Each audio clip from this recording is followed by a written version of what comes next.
Ó, um exercício já resolvido, certo? Esse exercício, ele inclui vários conceitos do primeiro bimestre.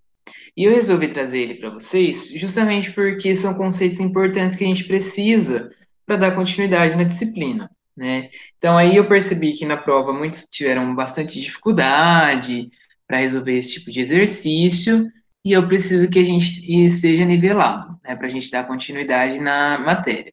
Então eu vou resolver aquele com vocês e depois vocês vão me mandar ele pelo fórum, né? Então vai ser o mesmo exercício, mas aí eu quero que vocês façam ele sozinhos para poder fixar, né, os conceitos na cabeça, né? Então a ideia é essa, tá bom? Então eu vou abrir aqui a apresentação para vocês.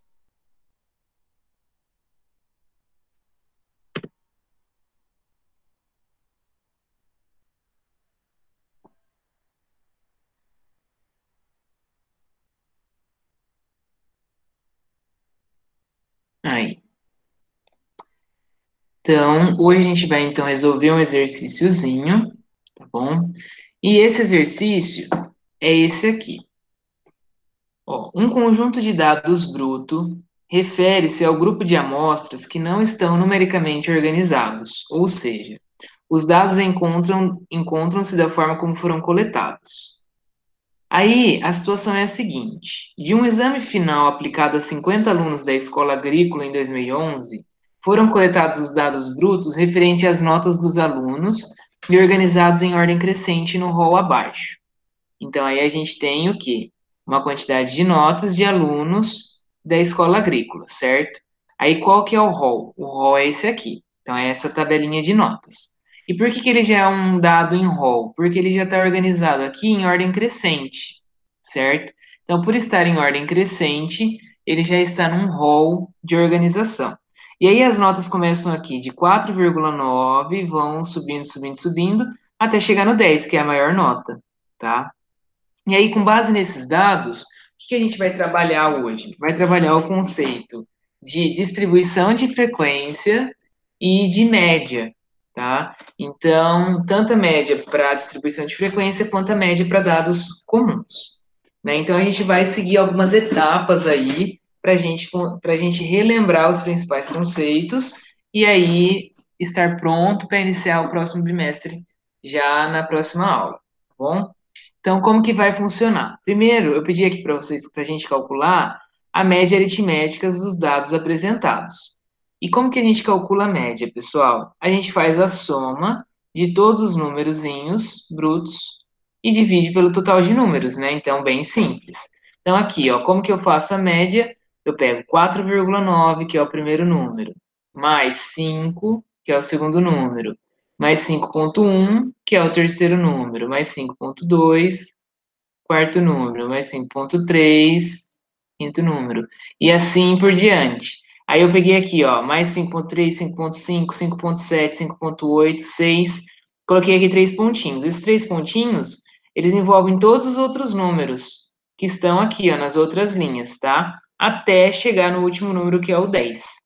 E divido isso por 50. Por que 50? Porque eu tenho aqui, ó, 50 notas de alunos, que é o número total de notas, né? Então, aí com isso, eu tenho uma média que é de 7,772, tá? Então, a média dos alunos aqui dessa matéria é de 7,772. Alguém mandou alguma mensagem? Não, né? Certo. Então, vamos continuar. Então, a média é essa. Calculada a média, eu agora quero mostrar para vocês como se calcula a amplitude dos dados, né? Então, o que que é a amplitude dos dados? A amplitude dos dados é representada pela letra H maiúsculo, tá? Estou ouvindo. Não está ouvindo? Não está ouvindo? Peraí. Oi? Aí, tá ouvindo? Tá ouvindo? professora, aqui para mim tá normal. Tá normal? Às vezes é um problema de conexão. Deixa eu falar aqui pra ela. É a Samila, né?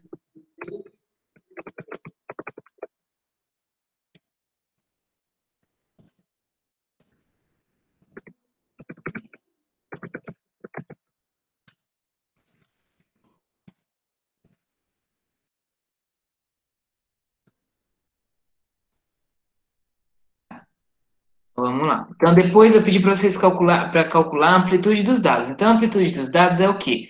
É a diferença entre o menor e o maior número, né? Quando eu falo só a amplitude dos dados, é isso, porque eu estou observando os dados como um todo. Então, aí fica fácil, né? Então, é o Hzão, é o maior dado, menos o menor dado, né? Então, eu tenho 10 menos 4,9.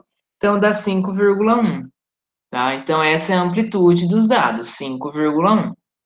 Bom, aí depois eu falo aqui para vocês determinarem o número de classes, que é o K, que é conveniente para construir uma distribuição de frequência para uma série de dados, como os dados tabelados.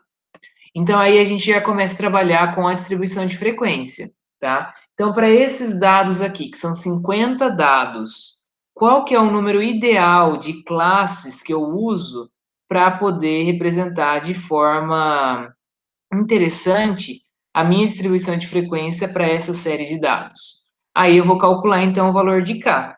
E aí eu tenho uma forma específica, uma fórmula específica para calcular. Qual que é essa fórmula? Então, é essa aqui, ó. K é igual a 1 mais 3,3 vezes o log, na base 10, de N, né? Sendo que N é o número K, é o número de amostras, né? Então, N é igual a 50. Fazendo isso, eu consigo chegar à conclusão de que o meu K vai ser 6,6, tá? Isso aqui é só digitar na calculadora. Pera aí, deixa eu ver que alguém entrou. Tem alguém entrando?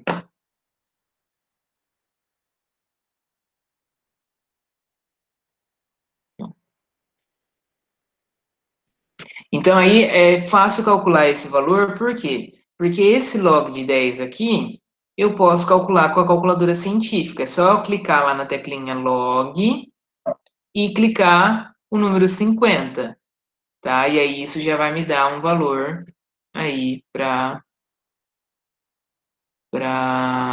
esse valor de K. Pessoal, eu estou ouvindo um barulhinho de gente querendo entrar na reunião. Será que tem alguém que não está conseguindo? Se vocês puderem investigar aí no grupo. Ah, ninguém não falou nada no grupo.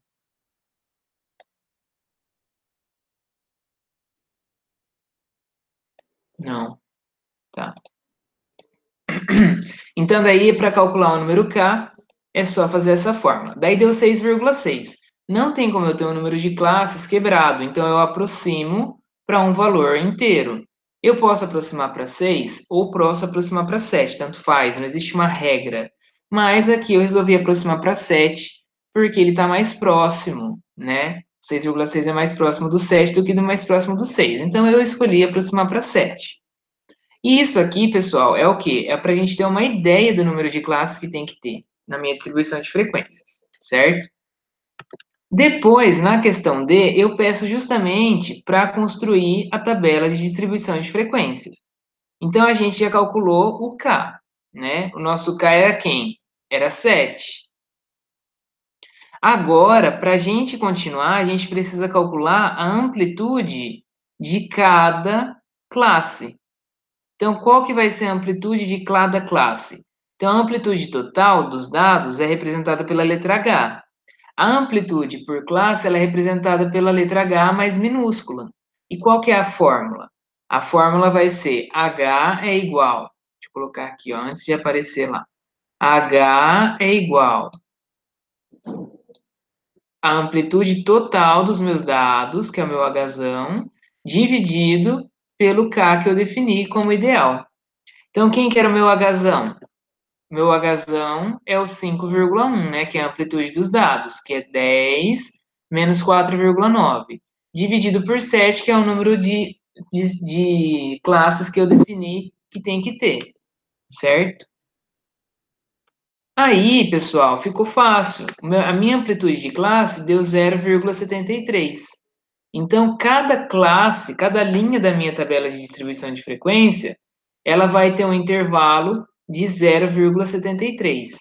Só que, para eu não pegar um número tão quebrado, que é o 0,73, eu resolvi pegar o 0,7 para construir os meus intervalos, tá? Então, cada intervalo vai ter 0,7, mas eu tenho que construir eles. E como que eu construo esses intervalos, né? Para depois terminar a minha tabela de distribuição de frequências.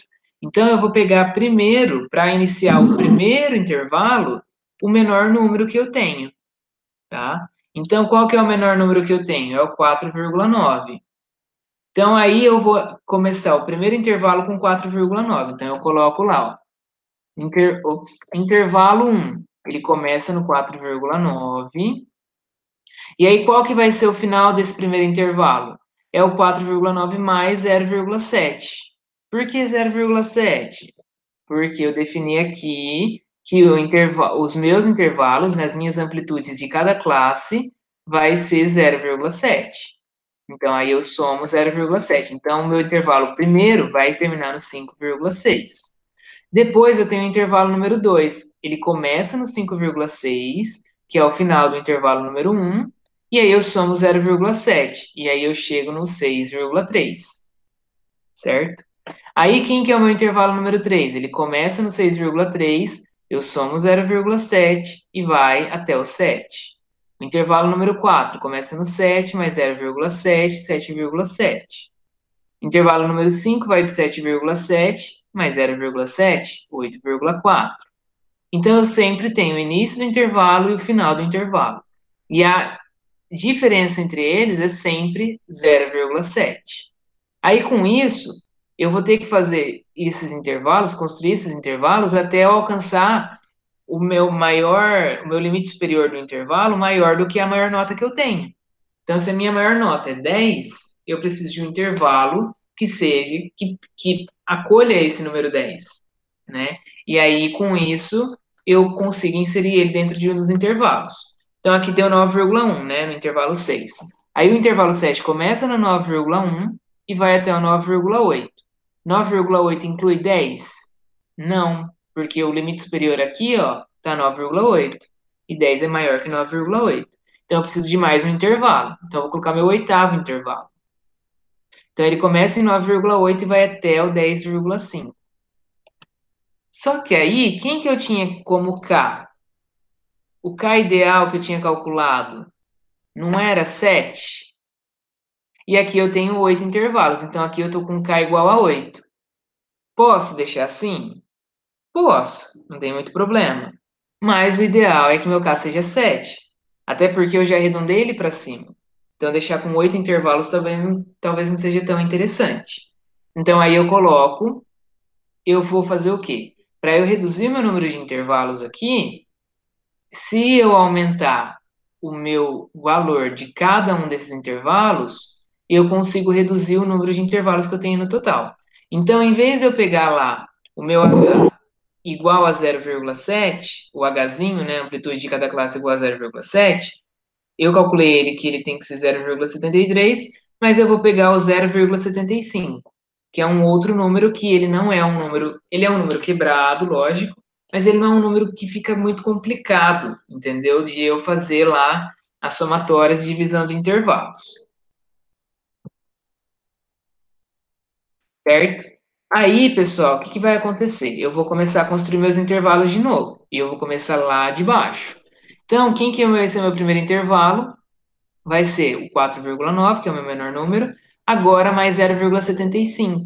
Então, meu intervalo agora ele está maior. Ele não está 0,7, ele é 0,75. Então, o limite superior do primeiro intervalo passou a ser 5,65. E é exatamente o limite inferior do intervalo número 2.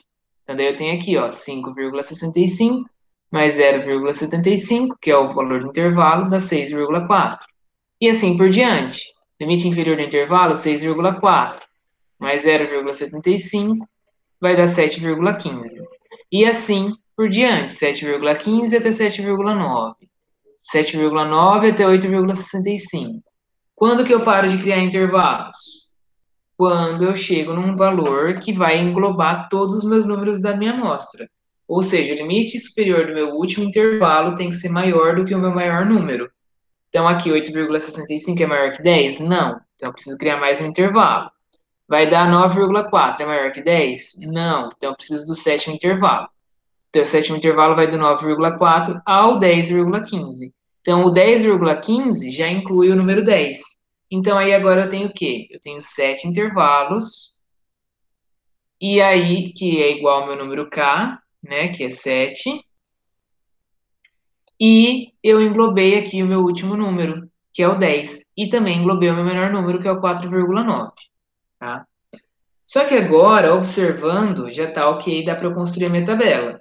Mas eu percebo que o meu menor número da tabela de distribuição de frequências é exatamente o meu menor número do intervalo, porque eu escolhi assim.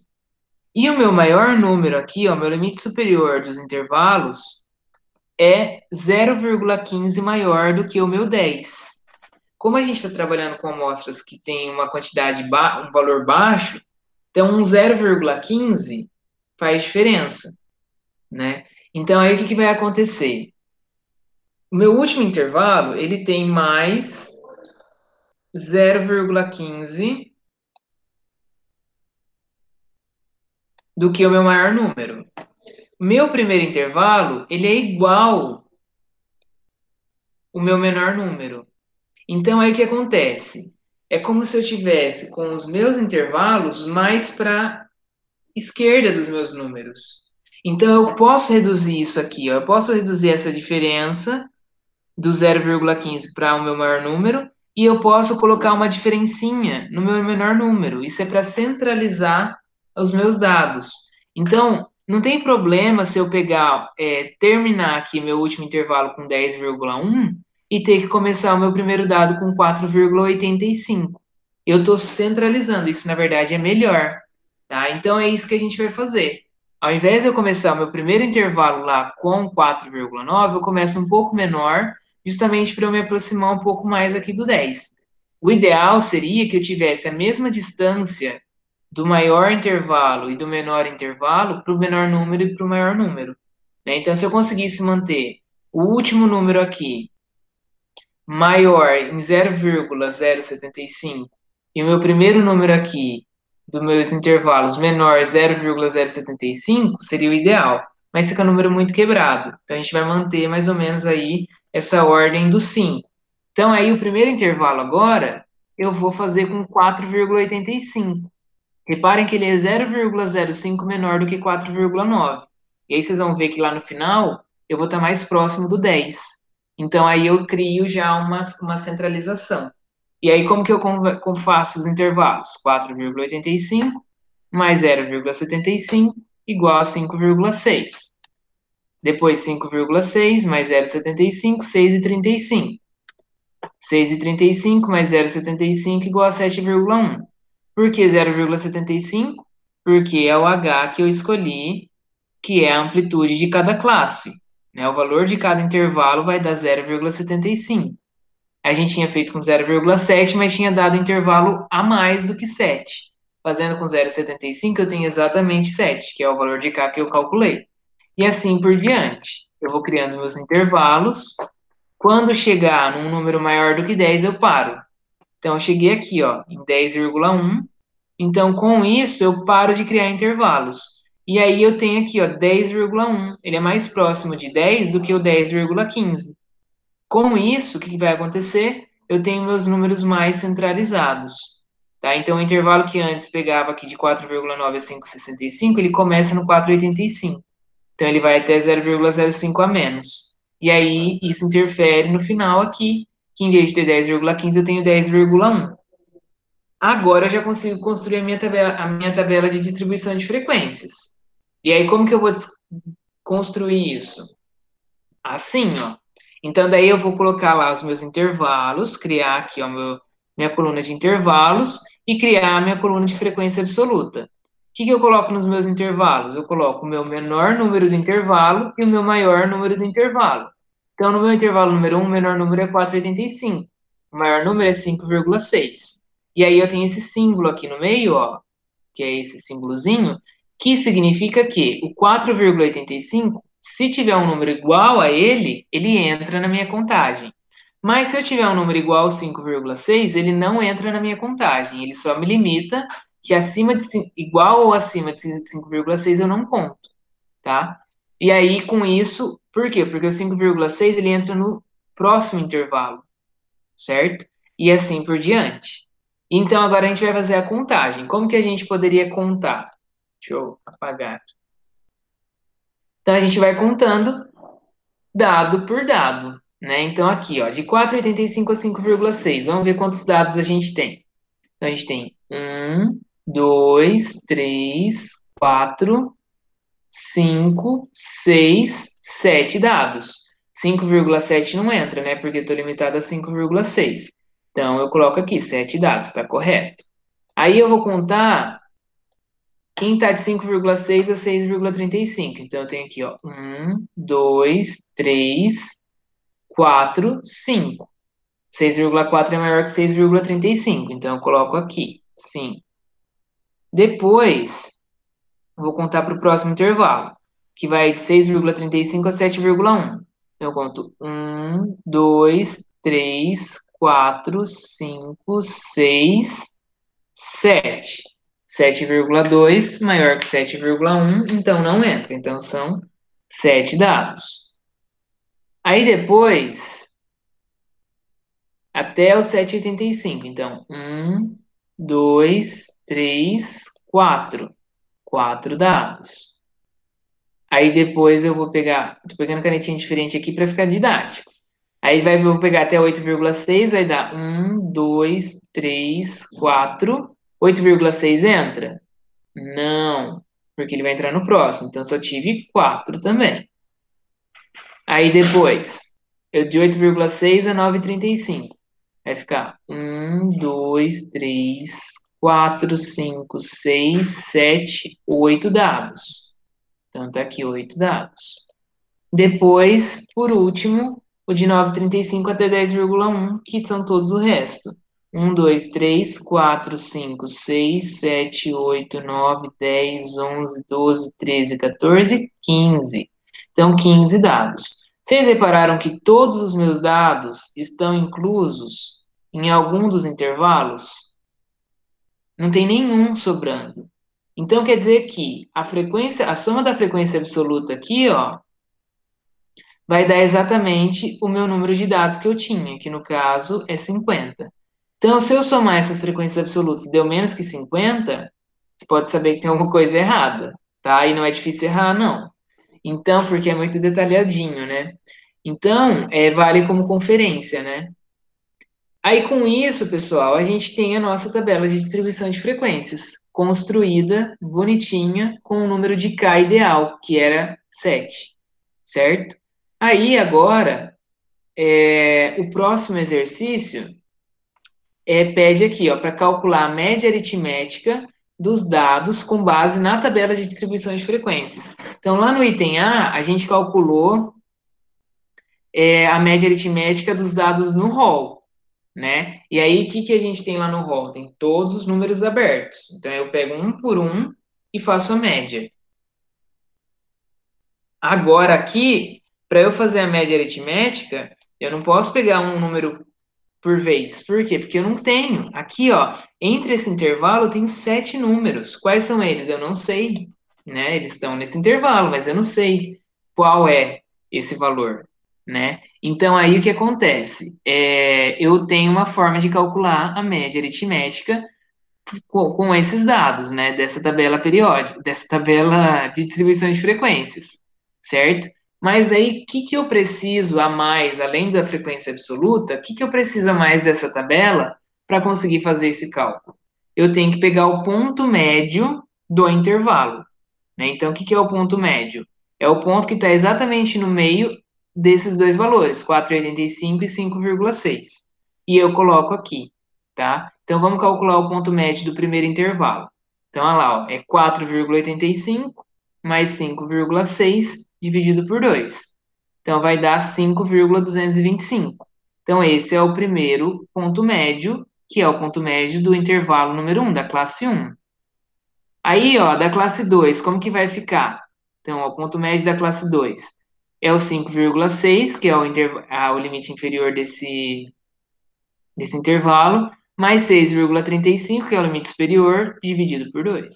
Então, daí vai dar 5,975. Esse é o ponto médio da segunda classe. E assim por diante, tá? E aí aqui a gente vai colocar todos os pontos médios. Então, aqui, ó, 4,85 mais 6, mais 5,6 dividido por 2, 5,225.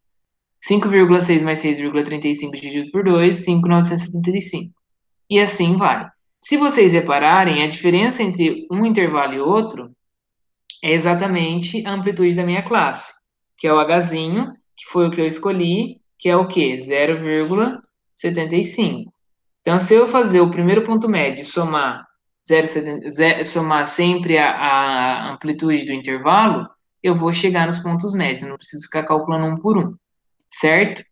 Aí, com isso, fica fácil calcular minha média, né, da distribuição de frequências, porque ela usa o mesmo conceito da média ponderada, média aritmética ponderada, né? Então eu vou ter aqui, ó, um ponto médio que multiplicado pela frequência absoluta e somado ao segundo ponto médio multiplicado pela frequência absoluta, que somado ao terceiro ponto médio multiplicado pela terceira frequência absoluta, que somado aos outros pares de ponto médio vezes frequência absoluta, todos eles, todos esses valores somados aqui, ó, eles serão divididos pelo total de amostras. Então, se eu tenho aqui 50, eu vou pegar essa somatória que eu fiz aqui de todas essas multiplicações e dividir pelo número de amostras. Isso é aquela fórmula que eu apresentei para vocês, ela quer dizer isso, né? Ela montadinha, ela tem aquele símbolo de somatória,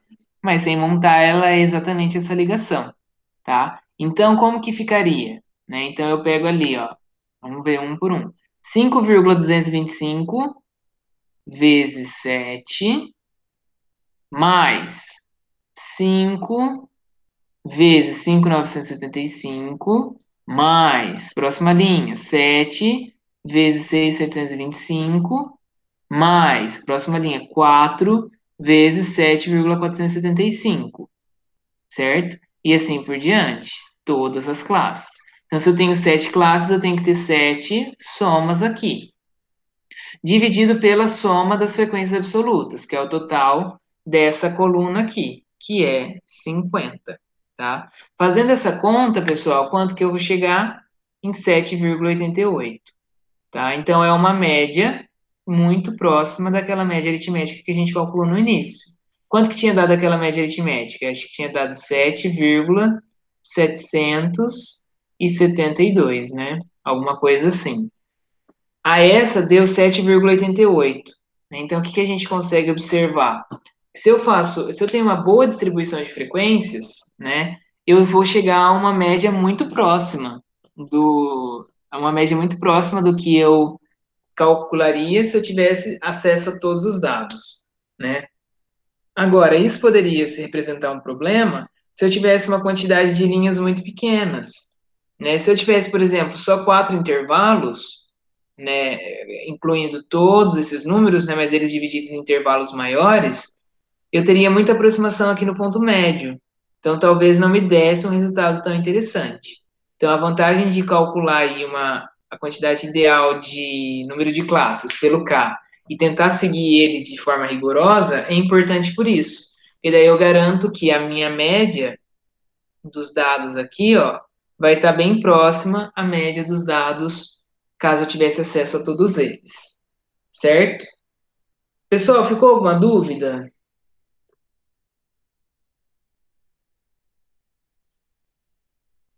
Não, todo mundo tranquilo. Não é difícil mesmo, a gente já está numa revisão, inclusive, mas a gente precisa principalmente dessa parte da média de distribuição de frequências para a gente dar continuidade, tá? E aí, o que eu tinha para a aula de hoje é isso, certo? Vou parar a apresentação aqui. E aí, agora, pessoal, está aberta a dúvida. Se alguém tiver alguma dúvida, se alguém tiver alguma pergunta, pode aproveitar.